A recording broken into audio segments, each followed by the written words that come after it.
Hello दोस्तों, स्वागत है आपके इस अपने YouTube चैनल पर। आज की यह वीडियो बहुत ही इंटरेस्टिंग होने वाली है। आज की इस वीडियो में हम स्वामी विवेकानंद के जीवनी के बारे में जानेंगे, इसलिए वीडियो के अंत तक बने रहे। स्वामी विवेकानंद, इनका असली नाम नरेंद्र नाथ दत्त था। इनके पिता का नाम विश्वनाथ दत्त और माता का नाम भुवनेश्वरी देवी थी। इनका जन्म 12 जनवरी 1863 को कोलकाता में हुआ था। संगीत, साहित्य और दर्शन में विवेकानंद को विशेष रुचि थी। तैराकी, घुड़सवारी और कुश्ती उनका शौक था। 1884 में उनके पिता विश्वनाथ दत्त की मृत्यु हो गई। पिता की मृत्यु के बाद अत्यंत गरीबी की मार ने उनके चित्त को कभी डिगने नहीं दिया। वे जैसे जैसे बड़े होते गए, सभी धर्म और दर्शनों के प्रति अविश्वास से भर गए। संदेहवादी, उलझन और प्रतिवाद के चलते किसी भी विचारधारा में विश्वास नहीं किया, जब तक कि खुद नहीं जान लिया कि आखिर सत्य क्या है। कभी कुछ भी तय नहीं किया। अपनी जिज्ञासाएं शांत करने के लिए पहले ब्रह्मा समाज गए। इसके अलावा कई साधु संतों के पास भटकने के बाद अंततः रामकृष्ण के पास गए। रामकृष्ण के रहस्यमय व्यक्तित्व ने उन्हें प्रभावित किया, जिससे उनका जीवन बदल गया। 1881 में रामकृष्ण को उन्होंने अपना गुरु बनाया। सन 1886 में रामकृष्ण के निधन के बाद जीवन एवं कार्यों को उन्होंने नया मोड़ दिया। उन्होंने रामकृष्ण मिशन की स्थापना की।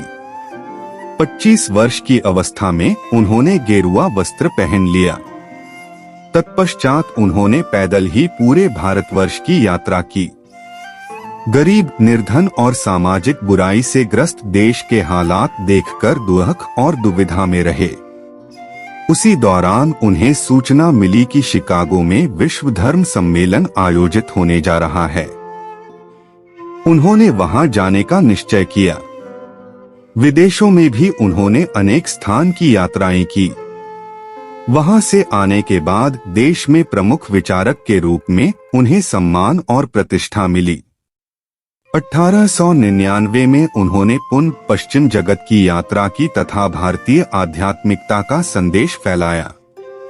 सन 1893 में शिकागो में विश्व धर्म सम्मेलन पार्लियामेंट ऑफ रिलीजन्स में अपने भाषण की शुरुआत उन्होंने बहनों और भाइयों कहकर की।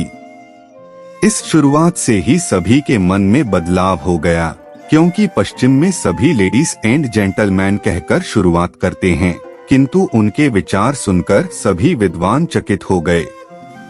विवेकानंद पर वेदांत दर्शन, बुद्ध के अष्टांगिक मार्ग और गीता के कर्मवाद का गहरा प्रभाव पड़ा। वेदांत, बौद्ध और गीता के दर्शन को मिलाकर उन्होंने अपना दर्शन गढ़ा।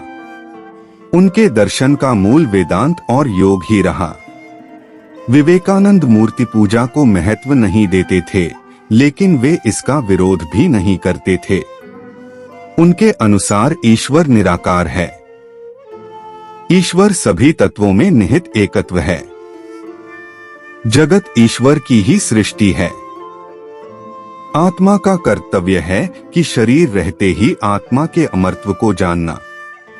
मनुष्य का चरम भाग्य अमरता की अनुभूति ही है।